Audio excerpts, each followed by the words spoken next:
ભાવનગર શહેરમાં સાંજના સમયે ધોધમાર વરસાદનો પ્રારંભ થતાં શહેર પાણી થઈ ગયું હતું।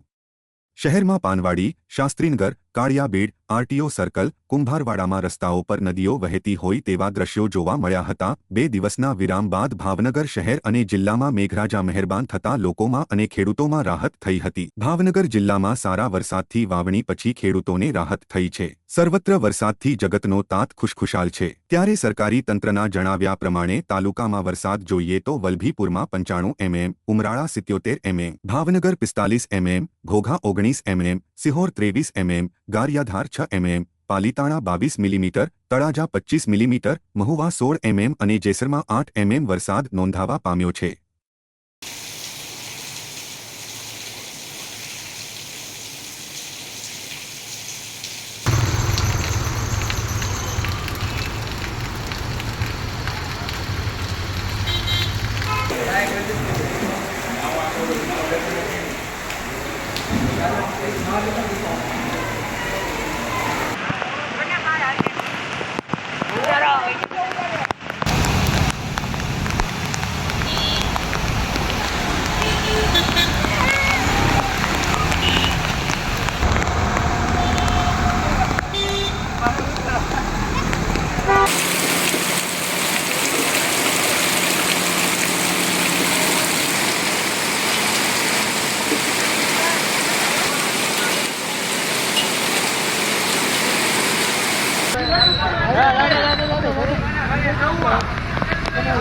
લાડે